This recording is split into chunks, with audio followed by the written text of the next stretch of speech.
it's Jane here, founder of Little Voices, doing my first live video for a very long time, and I'm hoping to be joined by Julie Armstrong from Little Voices Peterborough. Oh, she's here. Has she joined the video? It says she's joined, so let me just see. View request. I've never done this before, so let's hope that I can. So hopefully she'll be joining us.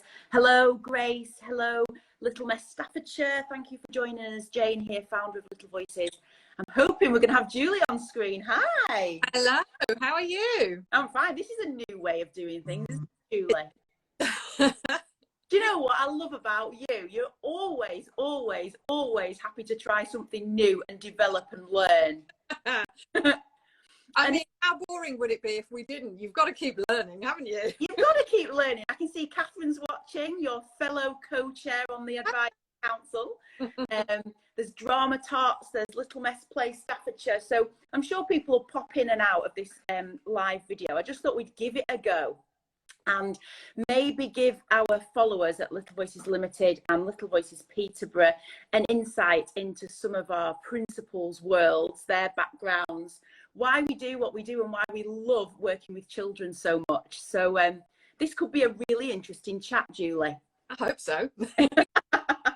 So I'll be like the interviewer and ask you questions like you're on the radio or something, and you share away, and hopefully, you know, watching this will be parents, potential parents, tutors who want to work with us, maybe even tutors who want to become principals and franchisees with us. There's a whole range of people that follow our Instagram, but stories are always the best. So you and I have known each other a really long time. We have, yeah. So I'm going to ask you a question. So when did you first spot Little Voices? How did you hear of that name and that we did drama and singing classes? Okay, so my daughter, who was about 8 or 9 years old at the time, was at a performing arts school, but it wasn't great, and we were looking for somewhere else. And so mooching around, looking for others that were in our area. We lived in Manchester at the time, and Little Voices. So off we went to see what we thought of it, and the rest is history, Jane. Right, how interesting. I don't know if you can hear a ping in the background. Can you hear pinging? I've done this ridiculous thing, Julie, and I've linked my WhatsApp to my computer. And now I can't turn the ping off. So I'm really sorry, everyone. If you keep hearing pinging, that's what's happening. My phone's on silent, but my computer's giving me updates. So that's really interesting. So as a parent, you had an 8-year-old. And as an 8-year-old, an 8-year-old child, she already went to classes, you weren't quite happy, something wasn't quite right, and you looked for something else. So, you know, there potentially could be some parents that have been sending their child to a certain school or teacher for a while, and he's just looking for a bit of a change. Maybe they're lost at the back, maybe they don't have a Yeah, she was in a class of 40, 50 kids. And I said to her one day, oh, what did you do in lessons today, like you do? And they always come out and say, oh, nothing, I can't remember, whatever it was. But today she said, oh, I sat at the back and ate sweets with my friend on the floor. And I just thought, hello, what am I paying for here? She'd done nothing for the whole class. Yeah. It was time to look for somewhere else. And because Little Voices taught in small groups, that was what sold it for me. Okay, so I think we'd only at that time, because you will have gone to the Bury location then, that my business partner at the time, way back when, way before franchising, ran, and me and her ran those classes attached to a school there. So you obviously saw it went along. What did you feel when you went through the door? What was it like as a parent? Can you remember? Absolutely, yes. The difference was because taking her to the other school that she was at, and she'd just get lost in the mob of children, and I'd drop her off and off they'd go, and that was it. And there was I didn't know who the teachers were. I wasn't really sure who the principal was. I was just there with a mass of people all dropping off and picking up together. The feel for Little Voices was just totally different. And again, it was because of the small groups. So dropping off, it just felt like a little family. Do you know what I mean? Everyone came together. because there weren't hundreds of people around, you could talk to other parents, and the children all got to know each other very quickly. I got to know who she was in a group with really quickly, and their parents. And yeah, it felt like a family. It didn't feel like we were just another number on the list, you know, at the old place. So yeah, interesting. That's really interesting. And I remember Jericho because I was one of her singing teachers, not from the very beginning, but at some point within that journey. And she had a really good voice. She was clearly really passionate about the arts. Yeah. I think sometimes, you know, maybe those children in school don't always get picked up as well, you know, unless they really push themselves forward, or the very pushy ones. And Jericho wasn't a child that was like that, was she? Yeah. I mean, in her 20s now. We're talking, I can't believe I actually remember this, but she clearly loved it. She did the work. She wanted to do it. But she probably wasn't one of those at school that would have gone, I want to be the main part. I'm going, pick me, you know. Completely. She was, I don't want to say overlooked at school, but she didn't have the lead role. She didn't do that. And she would be the one sitting at the back waiting for the lead role to come to her. But she loved it. And she'd been asking about doing singing lessons, drama lessons for such a long time.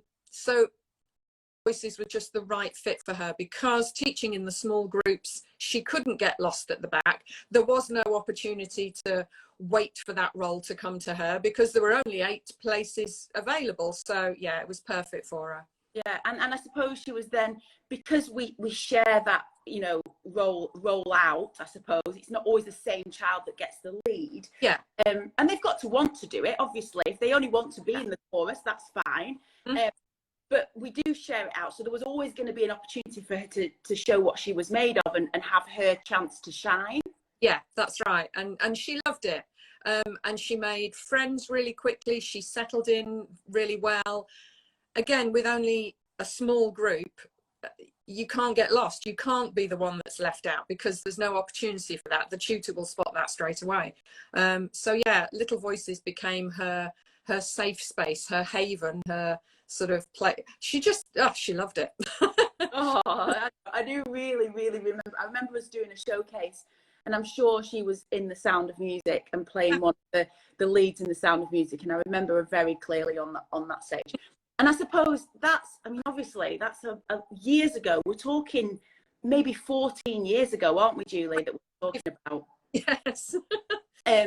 So what happened next? You then became a teacher of our minis. So when we first started Little Voices, we didn't have mini voices. We just started at 7. So hence why Jericho was probably one of the first pupils we ever had. Yeah. And developed this concept of mini voices, the 4 to 7 year olds. And I just remember you coming into the room with this bag of puppets, and you were going to lead the mini voices sessions, because the lady that I was working with at the time, Holly, she said, I found the most amazing lady, and she's one of our parents, and she's in the acting world, and she's going to do the minis. So explain that to me. So yes, Holly knew me as a parent, obviously, but she also knew that I was just a jobbing actor in Manchester. I was working on all the sort of soaps and dramas and bit parts and things like that. So she came to me and said, would you like to help out with our little tiny ones? And I thought, yeah, I can do that. That's fine. And yeah, so I had puppets. We still use those today, Jane. It's the same ones. Really? And they are sort of princess and the prince, and there's a crocodile and a pirate, and all the sort of traditional fairy tale puppets, and the children love them. And it really helps with using their imagination and coming up with creative stories and voices. And so yeah, we're still using them today. That's amazing. I love that. I absolutely love that. I do remember it really clearly. And we developed what Mini Voices syllabus was going to be, and how the children would develop on to do the individual introductory poetry with LAMDA. So everything we always talk about this word LAMDA at Little Voices, and to parents that are not in the acting world or have never heard what LAMDA is, really, I think to myself, we put it out on social media, we put it in our newsletters, it's in all our marketing, but if you don't know what LAMDA is or what its benefits are, it's really, well, what's that about? And I was thinking about our chat today as I was driving home from the school run, and I thought, well, the way to liken it for a parent is perhaps to swimming lessons. So we definitely have to send our children to swimming lessons because it's a skill that you've got to have for life, to save your life. And I really believe that going to performing arts lessons at Little Voices, having LAMDA qualifications is a life skill, and it's something that everyone should have at least the opportunity to try, because it's going to give them stepping stones for life. So I was thinking, you know, just like you get your certificate at swimming, you've swum across half a length or a width of the pool. That's exactly what we do, Gage, helping our children drive through the grades and get those qualifications. So they come every week, they have loads of fun, they make friends, they do drama and singing, but they get a qualification for it that's going to help them in life. And I think that's the best way to describe it to a parent, really, that, you know, it's going to help them in job interviews, if they're going to do a best man speech or a presentation, or how to handle nerves, or they're going to do GCSEs and they're going to understand what an exam is. And so for that weekly fee that you're paying, you're going to get something really quality, substantial and tangible for all that commitment that you've put in, both financially and in time. Yeah, completely. As you say, most parents probably don't know what LAMDA is, the London Academy of Music and Dramatic Art that we work with. They've been around for over 100 years, so they're very well established. And what most of our parents here in Peterborough are impressed with is that Benedict Cumberbatch trained at LAMDA, so their children are in good company. But as you say, it's not necessarily about putting children on the stage at all, although we're doing drama and singing lessons. And yes, inevitably some will go off and they want to perform, they want to, you know, pursue that avenue. But for the vast majority of children, it is about the life skills. So confidence being a huge one for so many of our children, especially at the moment. So confidence, empathy, teamwork, working together, even things like posture, eye contact, great for interviews later on. Yeah, all those life skills children will take with them forever. And it's not about putting them on the stage. It's about giving them really the confidence to achieve their dreams, whatever it is they want to go on and do. It gives them those life skills to work towards that. Yeah, absolutely. I mean, I was talking to a couple last week on Friday at the awards that we were both at.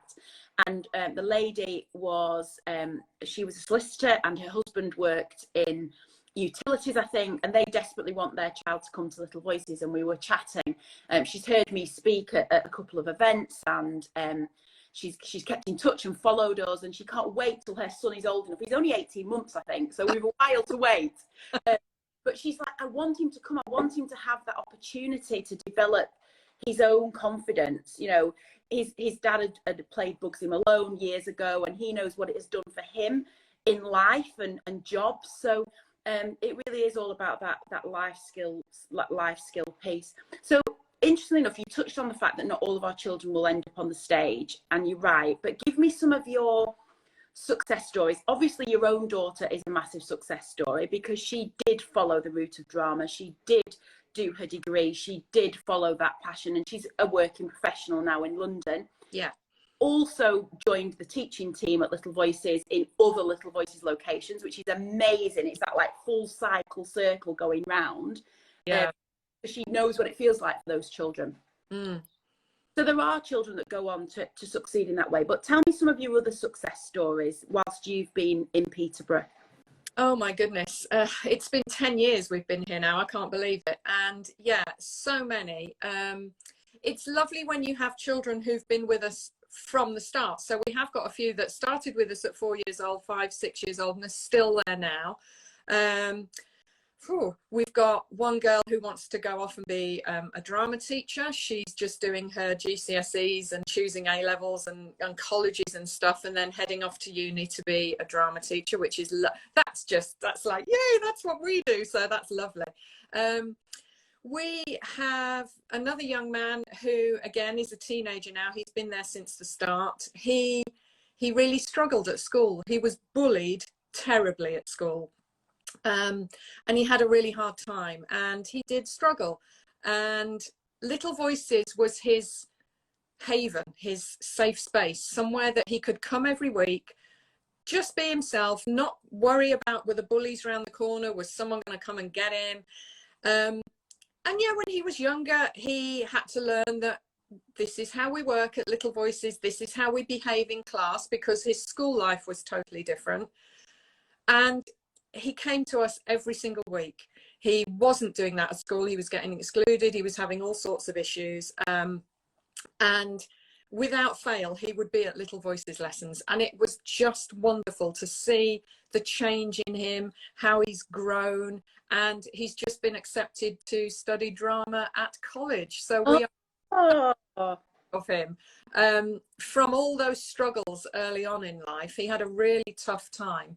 To see him now thriving and doing, following his passion and being accepted into drama school. So yeah, it's lovely. I have another little 5-year-old actually who was mute when she first came to us. She wouldn't speak at all in lessons for probably a couple of months. But I could see that she was taking it all in. She was doing the action. She was joining in. She just wouldn't be vocal. And now we can't shut her up. Just wonderful. And whenever she puts her hand up to speak, we want to hear what she's got to say. And she's always telling us about her day at school or what happened or this or that. But again, to see that change in a child, it melts my heart. Having an impact, aren't we? I suppose that's what makes us get up from bed in the morning, that every day is different. Yeah. You never know what's going to happen. It's always a pleasure. You're making a difference to children's lives, and I suppose that's not changed for the last 15 years.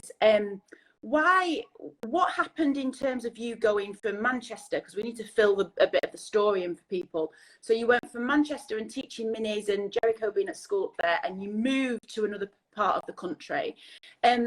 Why did you take Little Voices with you? Why did you buy a franchise? Why did you not just do it yourself? You've been doing it for years. You'd seen what I'd done. What was that about? What's that journey? So yeah, as I say, I was a jobbing actor in Peterborough, in Manchester, and my husband's job was bringing us down to Peterborough. And I knew that I couldn't work on the soaps or do any kind of acting work in Peterborough. The one thing I could do was continue to teach children. So then, yes, you're right. It was a choice of, do I do this myself or do I buy a Little Voices franchise? And it was a tough decision. It absolutely was. However, I was not a confident businesswoman, didn't necessarily think I knew I could teach children. I knew I could do the creative side, but could I run a business? Not sure. And I didn't really know anything about that side of it. So for me, it was a no-brainer because I knew there was the support there from Little Voices. Obviously, I'd already been part of the Little Voices family anyway. So yeah, and boy, am I glad I did. Why do you say you're glad you did? Because there'll be some people who it's really hard to understand what franchising is, or you're a franchise network. And I never set out to be a national franchise network. Like that wasn't the intention. The intention was, this is a really important topic for children. I know that we make a difference the way that I do it, the way that we do it, the way that we've set up the lessons. I know it's successful. So how can we reach more children? And that was the goal, that was the plan, that was the mission. How I did that, the functionality of that was a franchise network. And really, I didn't look at the whole market of franchising and think, I mean, by rights, I could have gone and bought my own franchise. Do you know what I mean? So, but it was the right vehicle for us nationally to do that, I guess. Mm-hmm. But it's quite scary for people because they don't understand franchising, and you sort of, you pay for it. Then you on-go pay royalties every month for it. But what does that give you? So what, for you, how does it play out? It's the support. I absolutely know I could not have done this business-wise on my own, and my business wouldn't be where it is today. It's knowing that there's somebody there to help if you've got an issue. It's knowing that there's all the training in the first place on how to run a business, which I had no clue about. It's the do you know, it's even the stuff that I can't necessarily do, the technical side of how do we use this software, or how do we do this or that. There's always someone that we can pick the phone up to, whether it's another franchisee who's good at using this product and I don't know what to do, or whether it's head office, the support there. There's just so much support and training, and I absolutely 100% know that I wouldn't have been able to build my business to where it is today without that. I suppose I did an email yesterday to people that have inquired, and I just said, I think I'm on speed dial on my franchisees' phones for that moment when, what do I do in this circumstance? You know, how do I do that? So it's emergencies, but it's also forward planning, isn't it? So totally, yes, absolutely. It's looking at the year ahead for the business and where's it going. I wouldn't have thought about stuff like that necessarily. I'd have ticked along quite nicely with my half a dozen kids or whatever. But yeah, 10 years later, here we are.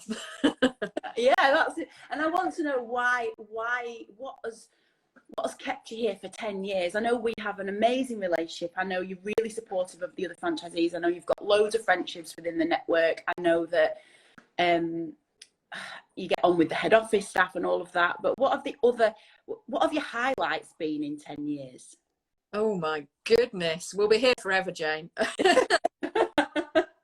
Do you know, so many. I think for me, starting out 10 years ago, and you'll know because we've talked about this all the time, I said to you, right, that's it, I'm going to do one night a week, I'll have a dozen children, that'll be it. I don't know about running a business, I have no clue. And actually, yeah, we got our dozen children, and then we grew and grew and grew, and eventually that centre was full, and then we opened another centre, and it just kept growing.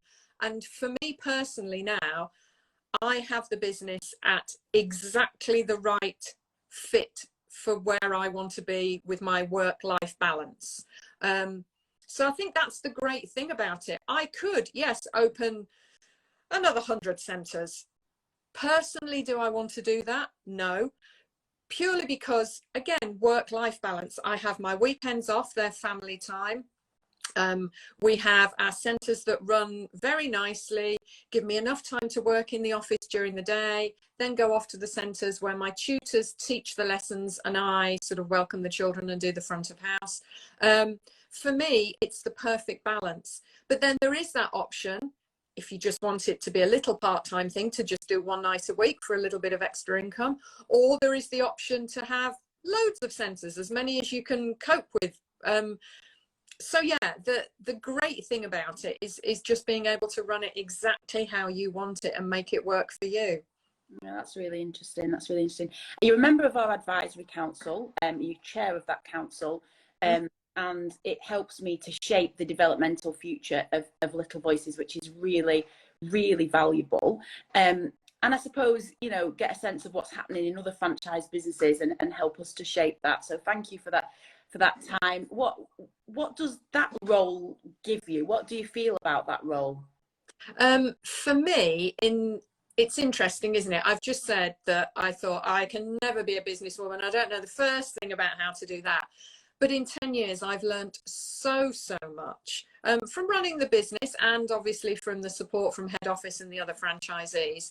But I've learned loads, and I do feel that there's probably nothing I can't tackle now. There will be new issues and things that come up that, you know, I haven't had to deal with before, but I feel that I know now how to approach those kind of things. So I think being on the advisory council, being the chair, it really is just about, yeah, I can do this. I know what I'm doing now. And when something comes up, I will know how to approach it, how to handle it. And yeah, business can be scary at times, but actually just do it and do it. Just do it. And if you're surrounded by the right people, then you'll absolutely flourish. So I think we've done a massive chat there. 24 minutes, 25 minutes of chatting away. So I suppose, yeah, for parents, maybe looking at other alternatives, have a look at what Little Voices offers. It won't be for everybody. It won't be the right fit for every child. We're really comfortable with that, and we're happy to recommend other people for you to go to if there's a better fit. Competitors and all sorts, we're kind of in line with our integrity with that. Tutors, you know, you're in a really supportive, massive network. So if you're looking for teaching work and you want to, you know, work with some of our franchisees, they'll give you loads of support, loads of help, embed you into the family. And as a franchisee, you know, what would your piece of advice be for someone looking at this?